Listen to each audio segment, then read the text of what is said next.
बिस्मिल्लाहिर्रहमानिर्रहीम, अस्सलाम वालेकुम एंड गुड मॉर्निंग। मैं हूं समर अब्बास, आप मेरा डिजिटल चैनल देख रहे हैं। नाज़रीन, आप में से अक्सर लोग रात को सो गए होंगे कि सब मामलात होके, लेकिन रात को बड़ा कुछ होता रहा है। दो चीज़ें बड़ी इंपॉर्टेंट हुई हैं गुज़िश्ता रात।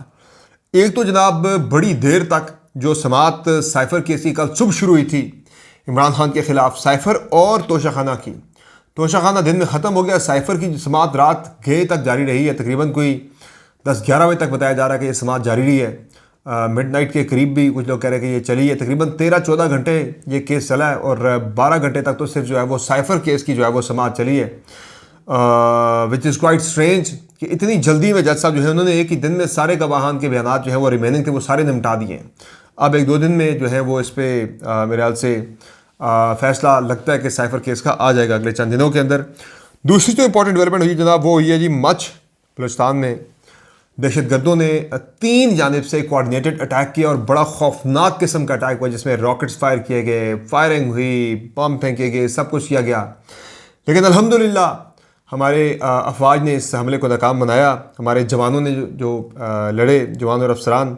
और इसमें एक खबर चल रही थी, BLA ने क्लेम किया कि IGFC इसमें ज़ख्मी हुए हैं। इसकी हकीकत में आगे चल के आपसे बयान करूँगा कि हुआ क्या, नुकसान किस तरह का हुआ है। फिर जनाब कराची में सियासत काफ़ी गर्म हो चुकी है MKM और पाकिस्तान पीपल्स पार्टी के दरमियान। MKM के कारकुन की हलाकत का जो मुकदमा है वो पीपल्स पार्टी के MNA और MPA के कैंडिडेट्स के ख़िलाफ़ काट लिया गया है। इसके अलावा जनाब लाहौर में एक न्यूज़ चैनल जो है उस पर नून लीगी कारकुन क्यों झपट पड़े उसकी बात करेंगे। और नाज़रीन, नए करेंसी नोट्स की कल मैंने बात की थी, उस पर मैं बात करूँगा मज़ीद। और पेट्रोल डीजल कितना महंगा हो रहा है इस रकम पर आपको बताएंगे। आपसे रिक्वेस्ट है कि चैनल को सब्सक्राइब जरूर कीजिएगा, वीडियो पसंद आए तो उसे लाइक करें और बेल आइकन जरूर प्रेस करें। सबसे पहले ज़रा बात करते हैं साइफ़र केस की। जनाब साइफ़र केस में इमरान खान और शाह महमूद कुरैशी के ख़िलाफ़ चलने वाली समात जो है वो जनाब रात गए तक चलती रही। और बड़ी मुझे हैरत हुई कि रात इतनी मिडनाइट तक तकरीबन इस समात को क्यों चलाया गया है, इतनी जल्दी किस बात की है। क्या मकसद इसका सिर्फ एक वही है जिसकी हम बात करते आ रहे हैं कि 8 फरवरी के इलेक्शन से पहले पहले इमरान खान को सजा देनी है। मैं कुछ चीज़ें आपके सामने रखूँगा, इमरान खान का बयान भी सारे मामले के ऊपर, सारी सूरत हाल के ऊपर, और जो उनके साथ अदालत के अंदर होता रहा वो डिटेल्स में आपके साथ शेयर करूँगा।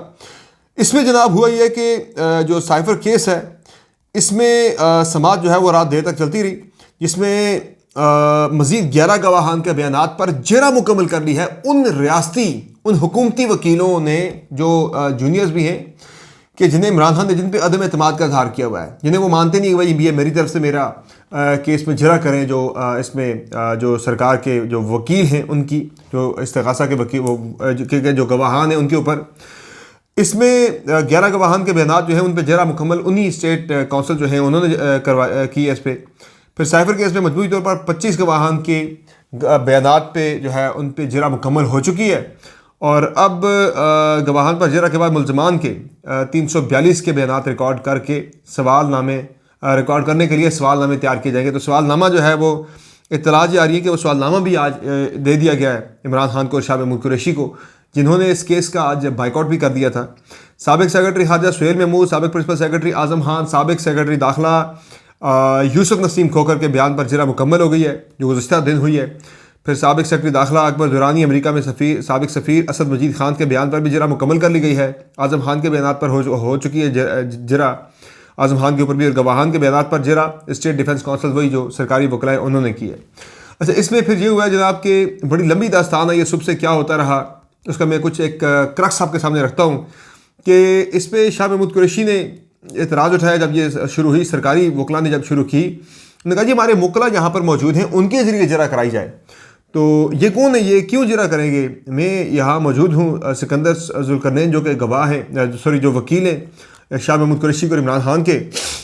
तो मैं आप पर अदम एतमाद नहीं किया, मैंने आप पर अदम एतमाद नहीं किया सिकंदर जुल्करनैन। मैं सवाल नहीं कर सकता शाह महमूद कुरैशी का जज से मुकालमा। आपको और आपके वकला को मौका दिया गया लेकिन आपने इनकार किया। मैंने हुकूमत के अखराजात पर स्टेट डिफेंस काउंसिल मुकर्रर किए, और ये बेसिकली जो जज हैं ये मैं उनकी बात कर रहा हूँ, जो अपना जज अबू अल-असनाद जुल्करनैन की बात हो रही है। फिर अल्लाह के खौफ से डरे, ये शाह महमूद कुरैशी को जज का मुकालमा हो रहा है। शाह महमूद कुरैशी कह रहे मैंने आपका जरा का हक ख़त्म कर दिया, ये जज साहब ने कहा जब, तो शाह महमूद कुरैशी ने उस पर कहा अल्लाह के खौफ से डरे, इतनी नाइंसाफ़ी ना करें। उस्मान रियाज गिल ने मुझ पर जो हम जुमला कसा वो मैंने सुन लिया था, ये कहा जज साहब ने। मैंने आप सबको इतनी इज्जत दी लेकिन आपने अदालत का एहतराम नहीं किया। ये कह रहे हैं जज अबू ज़ुल्करनैन साहब कह रहे हैं हमारे साथ नाइंसाफ़ी क्यों हो रही है, मैंने जरा में हिस्सा लेना है। शाह महमूद कुरैशी, जिस तरीके से ट्रायल आगे बढ़ाया जा रहा है हमसे बुनियादी हक के दिफा छीना जा रहा है। अगर आप इस तरह करेंगे तो मैं आपको बाहर निकाल दूंगा। अदालत की शाह महमूद कुरैशी को वार्निंग, आपके वकला को इजाज़त दी है, वो बैठेंगे और कार्रवाई सुनेंगे। यानी वकला गए इमरान खान को शाह महमूद कुरैशी के, उन्होंने कहा जी वो बैठ के सिर्फ कार्रवाई सुनेंगे, वो अब जेरा नहीं कर सकते, उनसे हमने ये राइट ले लिया है। कमाल है भाई, आप हमें ज़िबा कर रहे हैं, हम कहाँ से इंसाफ मांगें, हमारा हक मारा जा रहा है। शाह महमूद कुरैशी, आप मुल्ज़िम में ऊंची आवाज़ में बात मत करें, ये कहा जज साहब ने। आपको शर्म नहीं आती? मुल्ज़मान के कमरे से खातून के बोलने पर जज साहब बरम हो गए। एक खातून बोली आप बदतमीजी ना करें, आपकी इन्हीं बातों की वजह से ट्रायल यहाँ लाया गया है, मैं ये बातें नहीं सुनना चाहता, इज़्ज़त पर कोई समझौता नहीं करूँगा। जज, फैसले को चैलेंज करना आपका हक है, इस ट्रायल को तारीख में मिसाल नहीं मिलेगी, इस ट्रायल की तारीख में मिसाल नहीं मिलेगी, ये कहा शाह महमूद कुरैशी ने। ये बड़ा इंटरेस्टिंग मुकालमा है जिससे आपको माहौल पता लगेगा वहाँ पे हो क्या रहा था। ये हमारी बहन है, मैं इनकी इज़्ज़त करता हूँ लेकिन उन्हें अदालत का एहतराम करना चाहिए। जज, वो बेसिकली जो आवाज़ कसी गई थी वो खान साहब की और शाह महमूद कुरैशी की फैमिली की जानिब से कसी गई थी। जब जज को कहा आपको शर्म नहीं आती, आप अदालत की कार्रवाई के दरमियान हंस रही है, ये मुनासिब नहीं है। जज साहब ने कहा आपने बहस के दौरान हमारा हक कबूल किया, हाजिरी लगाई, जरा भी हम करेंगे। बैरिस्टर तैमूर मलिक, मैंने फैसले में लिखा है कि जरा स्टेट काउंसिल करेंगे। जज, बानी पीटीआई के वकील सिकंदर ज़ुल्करनैन की जानिब से स्टेट काउंसिल की तैनाती के खिलाफ गवाहों पर दोबारा जरा करने की दरखास्त दायर, दोबारा खान साहब ने दरखास्त दायर की सिकंदर ज़ुल्करनैन के जरिए, लेकिन अदालत ने इमरान खान की जानिब से दायर दरखास्त को मुस्तरद कर दिया। आप कहीं सुबह वाली बहस से तो बुरा तो नहीं मना गए। सलमान सफ्तर का जज से मुकालमा, मेरी दरखास्त है कि स्टेट काउंसिल की तैनाती को चैलेंज करने का वक्त दिया जाए। समाज के दौरान इमरान खान को 3 मरतबा अदालत बुलाएगा लेकिन वो ना आए। हमारी गुजारिश है कि जिन 10 गवाहान पर स्टेट काउंसिल ने जेरा कर ली उनको दोबारा बुलाएं। सलमान सफ्तर, अदालत पर एतमाद कर दिया गया तो जेरा को दोबारा दोहराने की कानून में गुंजाइश मौजूद नहीं है। राजा रिजवान अब्बासी जो कि प्रोसिक्यूटर हैं, अदालत ने तमाम वकला से बार बार पूछा, मैंने कहा हर ये लंबी बहस अब ये शुरू हो गई है। वो शाह महमूद कुरैशी का जुमला है कि भाई आप मुझे ज़िबा करना चाहते हैं। उस पर जज साहब ने कहा जी कि मैं तो आपको बड़ा इसमें रिलीफ दे रहा हूँ। तो ये बड़ी ज़्यादती जनाब जो है। इस पर यह भी कहा फिर इमरान खान ने कि भाई ये फ़िक्स मैच है, मैं यहाँ क्या करूँ, मैं यहाँ से जा रहा हूँ। तो इमरान खान बाइकआउट करके अदालत का निकल गए थे। तो रात तक ये समाज चलती रही। अब इसमें यह हुआ जनाब कि इमरान खान ने जेल में गुफ्तगू की, गैर रस्मी गुफ्तगू जो उनके सामने आई है। उन्होंने कहा जी केसेस बहुत तेज़ी से चल रहे हैं, ये केस बहुत तेज़ी से चल रहा है, ऐसा लग रहा है मैच फिक्स है। डोनाल्ड लू को बचाने की कोशिश की जा रही है, असद मजीद और सुहेल महमूद अहम गवाह है। पीटीआई को कोई नहीं रोक सकता, हमारा निशान बदला है, ईमान नहीं। ये बहुत इंपॉर्टेंट बड़ा इंटरेस्टिंग जुमला है। इमरान खान ने कहा कि पीटीआई को कोई रोक नहीं सकता, हमारा निशान बदला है, ईमान नहीं बदला। पाकिस्तान के अंदर इलेक्शन डिस्क्रेडिट कर दिया गया है। हम चाहते हैं कि एस्टेब्लिशमेंट के साथ मुज़ाकरात हों, हम तो बात करने को तैयार हैं। नवाज शरीफ वीगो डाला वज़ीर-ए-आज़म बनने जा रहा है, हमारे ऊपर रेड लाइन डाल दी गई है। रेड लाइन का हक सिर्फ अवाम का हक है। नवाज शरीफ अब भी मिन्नतें कर रहा है। नवाज शरीफ को एस्टेब्लिशमेंट ने बुलाया और उसकी बायोमेट्रिक एयरपोर्ट पर हुई, मुझे बंदे हाथों से सिर्फ एक जलसा करने दें, मुल्क की तारीख का बड़ा जलसा होगा। मुझे इलेक्शन से पहले सिर्फ परेड ग्राउंड में जलसा करने दें, उनको समझ आ जाएगी। बाजवा मेरे पीछे पड़ा हुआ था कि इन सब को एनआरओ दो, साफ शफाफ इलेक्शन ना हुए तो पाकिस्तान में मईशत डूब जाएगी। ये कहा इमरान खान ने। कल जो हमारे कारकुनान को गिरफ्तार किया गया उसकी जिम्मेदारी चीफ जस्टिस पर आयद होती है। सुप्रीम कोर्ट का सुप्रीम टेस्ट है, फंडामेंटल राइट्स का तहफ़्फ़ुज़ सुप्रीम कोर्ट की जिम्मेदारी है। उम्मीदवारों को पुलिस ने उठा लिया, सुप्रीम कोर्ट कहती है कि सबूत दें। हमारी पार्टी को उठने नहीं दिया जा रहा, supreme court suo motu action ले। आइन के आर्टिकल 15, 16, 17 की खिलाफ वर्जी की जा रही है। नवाज शरीफ को वीगो डाला भी नहीं जितवा सकता, वीगो डाले का इंतजार किया जा रहा है। इतना कुछ होने के बावजूद हमारे कारकुनान निकले, मैं इस पर उन्हें मुबारकबाद देता हूँ। ये इमरान खान का कहना था जो उन्होंने जेल के अंदर गुफ्तगू की। और सबसे इंटरेस्टिंग जुमला जो मुझे लगा, हमारा निशान बदला है, हमारा ईमान नहीं बदला। तो अच्छा, इसमें अब एक आरा, इन दो मुख्तलिफ आरा आ रही हैं। एक राय तो ये आ रही है सामने कि यह सब कुछ जो हो रहा है 8 फरवरी से पहले इमरान खान को सज़ा देनी है। उसका मकसद जो है वो ये है कि पाकिस्तान तहरीक इंसाफ का वर्कर जो है वो डीमोरलाइज हो जाए इलेक्शन से बिल्कुल 2 रोज़ पहले, जब इमरान खान को सज़ा दी जाती है कि भाई हम तो खान के लिए लड़ रहे थे, अब खान को फिर उन्होंने सज़ा दे दी है। खान के लिए तो कोई बचत का चांस नहीं है, सज़ा आज भी दे दी गई है इलेक्शन से 2 दिन पहले। तो इससे जो है पीटीआई का वोटर शायद मायूस होकर डीमोरलाइज होकर ना निकले। लेकिन मैं आपको लिख के देने को तैयार हूँ पूरे दावे के साथ कि अगर पहले 8 लोगों ने निकलना था, अगर आप सज़ा दे देते हैं तो 12 लोग निकलेंगे फिर इमरान खान को वोट डालने के लिए। इसके अलावा फिर एक राय जो तहरीक इंसाफ के वकला की भी है, मैं वो भी कुछ देर पहले पढ़ रहा था। तहरीक इंसाफ के वकला ये कहते हैं कि अगर इमरान खान को इस तरह से सज़ा दे दी जाती है, आइन के अंदर जो फेयर ट्रायल का उनका राइट है उससे अगर उन्हें महरूम किया जाता है, यानी अभी बड़ी इंपॉर्टेंट बात है कि सजाए मौत का ये केस है, इसमें मैक्सिमम पनिशमेंट जो है वो कैपिटल पनिशमेंट है, सजाए मौत है इस केस के अंदर, ऑफिशियल सेक्रेट एक्ट के इस केस के अंदर। इस इतने इंपॉर्टेंट और इतने हसास केस के अंदर, जहां बंदा भी आगे साबिक वज़ीर-ए-आज़म है, कानून सबके लिए बराबर होना चाहिए, लेकिन एक साबिक वज़ीर-ए-आज़म और एक साबिक वज़ीर खारजा खड़े हैं, आप इतनी लापरवाही कर रहे हैं जनाब कि आपने एक रियासती वकीलों के जरिए ही आपने सारी जरा जो है वो खींच डाली है। और इस पर हैरत का इजहार भी किया शाह महमूद कुरैशी ने भाई कि ये कैसे हो गया कि एक दिन के अंदर उन्होंने सारा केस भी पढ़ लिया, 9 गवाहान पर जरा भी कर ली। भाई ये कैसे मुमकिन है, ये पॉसिबल नहीं है, ह्यूमनली पॉसिबल नहीं है। बहरहाल पीटीआई के वकला का ये कहना है कि ये केस किसी सूरत भी हाई कोर्ट के अंदर स्टैंड नहीं करेगा इमरान खान के लिए। वो कहते हैं कि ये बेहतर हो रहा है कि जब ये केस किसी हाई कोर्ट के अंदर लगेगा कि ड्यू प्रोसेस चूँकि ट्रायल के अंदर फॉलो नहीं किया गया, ये पूरे का पूरा केस, पूरे का पूरा ट्रायल और पूरी की पूरी सज़ा जो है इसको हाई कोर्ट जो है वो इसको उड़ा के रख देगी, फारिग कर देगी। ये केस स्टैंड किसी सूरत भी कर ही नहीं सकता।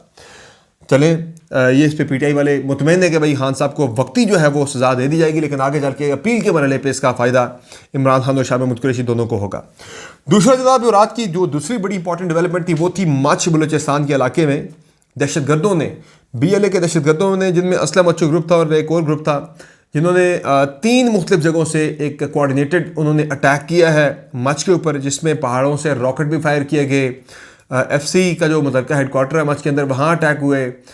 इसके अलावा जो मच जेल है उसे हिट करने की कोशिश की गई। और जो अब तक की इतलात आ रही है उसमें एक ड्राइवर के ज़ख्मी होने की कुछ इतलात आ रही हैं। कोई ट्रक ड्राइवर था वो ज़ख्मी नहीं, वो जमा हुआ है। बाकी इसमें जो बताया जा रहा है कि पहले से इंटेलिजेंस इसकी मौसूल हो चुकी थी हमारे रियासती इदारों को, जिन्होंने इंटेलिजेंस की बेसिस पे पहले से जो है हल्के उस पूरे इलाके के अंदर जो है सिक्योरिटी के इंतजाम किए हुए थे। वो तैयार बैठे थे घात लगा कर। जो ही टेररिस्टों ने वहाँ BLA के टेररिस्टों ने अटैक किया तो उस अटैक को रिपल्स यानी नाकाम बना दिया गया हमारे जवानों की जानिब से, अफसरान की जानिब से जो वहाँ पे डिप्यूटेड थे। और BLA ने खबर चलाई थी कि 45 बंदे हमने मार दिए हैं। और रेंजर्स के जो FC के जो हैं जो हेड हैं उनको जनाब IGFC को भी जो है वो ज़ख्मी कर दिया गया है। तो मैं कुछ देर पहले वीडियो देख रहा था, एक तस्वीर देख रहा था, IGFC जो है वो he is leading this operation in much. वो कोई ज़ख्मी नहीं है और 45 बंदे भी नहीं मारे गए, इसमें शहीद नहीं हुए। और दूसरी चीज़ उनकी गलत है जनाब के वहाँ पे वो कहते हैं कि हमने बड़ा नुकसान पहुँचाया, वहाँ पे बड़ी तबाही हमने फेर दी है। तो ऐसा कुछ भी नहीं हुआ। जो अभी तक की रिपोर्ट्स आ रही हैं मेरे पास जो सरकारी और आज़ाद ज़राए से, वो यही है कि कोई बड़ा नुकसान नहीं पहुँचा सकी वहाँ पे BLA। अटैक बहुत बड़ा था जिसको दर्रा बोलान का नाम दिया गया है, लेकिन जो अटैक जो है वो अपने अहदाफ हासिल नहीं कर सका, नाकाम हो गया। जेल इंतज़ामिया का भी मौक़िफ़ सामने आया। वो कह रहे हैं कि जेल के अंदर जेल का इंफ्रास्ट्रक्चर, जेल में कैदी, जेल का जो अमला है वो तमाम के तमाम मुकम्मल तौर पर महफूज है। किसी को कोई आंच तक नहीं आई, कोई ज़ख्मी नहीं हुआ बंदा इस सारे मामले के अंदर। तो बेसिकली ये पार्टी एक्टिव है जनाब। पाकिस्तान और ईरान के दरमियान भी काम मज़ीद खुलवाना चाह रहे। कल ईरान के वज़ीर ख़ारजा आए थे, आर्मी चीफ से मिले, निगरान हुकूमत से मिले, और अब दावत दी है पाकिस्तान ने ईरान के प्रेसिडेंट को कि वो भी पाकिस्तान का दौरा करें। आई होप कि ये ताल्लुकात दो पड़ोसी मुस्लिम ममालिक के दरमियान जो है वो नॉर्मलाइज हों, क्योंकि हम अपने सारे पड़ोसियों के साथ लड़ना अफोर्ड नहीं कर सकते और एक मुस्लिम ब्रादर कंट्री के साथ लड़ना जो है वो ज़रा सख्त मामला है। बाकी इसके अलावा कराची की सियासत बड़ी गर्म हो चुकी है। कराची में जो है इलेक्शन से 11 दिन पहले MKM और पाकिस्तान पीपल्स पार्टी के कारकुनान आपस में लड़ पड़े, और इस लड़ाई में MKM के कारकुन जो है वो कारकुन की हलाकत इसमें हो गई, जिनका नाम जो है वो फराज बताया जा रहा है। फराज अहमद की वहाँ पे डेथ हुई है जनाब। और उसके बाद कुछ लोग ज़ख्मी हुए इस हमले में, दोनों जानिब लोग ज़ख्मी हुए। कुर्सियाँ चली, मेज़ चले, पत्थर चले, फिर बाद में पुलिस ने शेलिंग वगैरह की आके इस मामले पे है। वो शेलिंग वाला मामला जो है वो बड़ा वो एक और वाक़या था, सॉरी मैं मिक्स कर गया हूँ यहाँ पे, माफ़ कीजिएगा। वो PTI वाले मामले पे शेलिंग हुई थी। यहाँ जो है वो गाड़ियाँ तक जला दी गई। पहले जो है वो बंदा मरा MKM का, फिर इन्होंने जवाबी कार्रवाई में दूसरी पार्टी गाड़ियाँ जला दी। लेकिन ज़ाहिर है इंसान की जो ज़िंदगी है उसके ऊपर गाड़ियाँ मैटर नहीं करती हैं। तो इस केस के में जो है MKM की दरख्वास्त के ऊपर थाना गुलबहार में जो पाकिस्तान पीपल्स पार्टी के NA 249 से कैंडिडेट है राव अब्दुल वहीद और पाकिस्तान पीपल्स पार्टी के जो इन्हीं दोनों पाकिस्तान पीपल्स पार्टी के NA 249 में MNA और PS 124 में जो पाकिस्तान पीपल्स पार्टी के MPA के कैंडिडेट है आरिफ कुरैशी, इन दोनों के खिलाफ मुकदमा दर्ज कर लिया गया है। बाकी लाहौर में टैलेंट न्यूज़ की गाड़ी पर अटैक किया नून लीग के कारकुनान ने, विच वॉज वेरी अनफॉर्चुनेट, और इस पर हमजा शहबाज को नोटिस लेना चाहिए था चूँकि उनकी पोलिटिकल एक्टिविटी थी जहाँ नून लीग के लोगों ने अटैक किया टैलेंट न्यूज़ की DS संजीव वैन के ऊपर।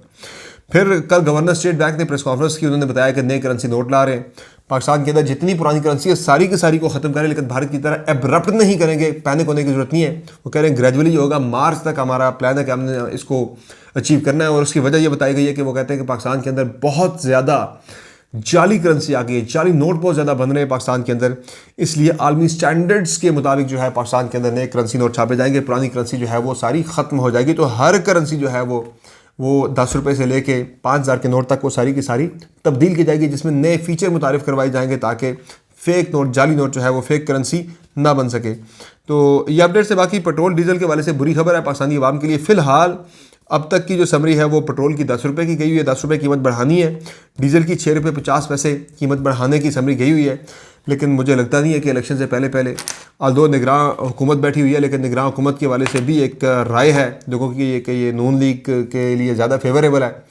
तो मुझे नहीं लगता कि कीमतें बढ़ाई जाए, फिलहाल शायद इन कीमतों को रोक लिया जाए कम से कम 8 फरवरी के इलेक्शन तक, फिर 15 फरवरी के बाद जो भी है इजाफा होना है वो उसके बाद शायद किया जाए। फिलहाल इसको फोर्टनाइटली जो है 15 दिन के लिए अगले रोका जा सकता है, क्योंकि इलेक्शन में अब सिर्फ 9 दिन रह गए और अभी कीमतें बढ़ा के ज़रा वोटरों को मजीद नून लीग के खिलाफ करने वाली बात है।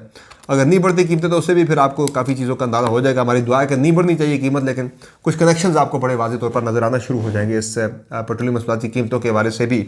आज ही पूरे मुल्क में जलसे पोलिटिकल पार्टीज़ के, I hope, I wish and I pray कि ये पुरअमन तरीके से सारा जो है मामला हो जाए और लेवल प्लेइंग फील्ड की जो कमी है वो अगर नजर आनी शुरू हो जाए तो इलेक्शन के बाद स्टेबिलिटी आ सकती है, जिसका हम बड़ी शिद्दत से इंतजार कर रहे हैं। इजाज़त दीजिए, आपका बहुत ख्याल रखिएगा। अल्लाह ने के बाद।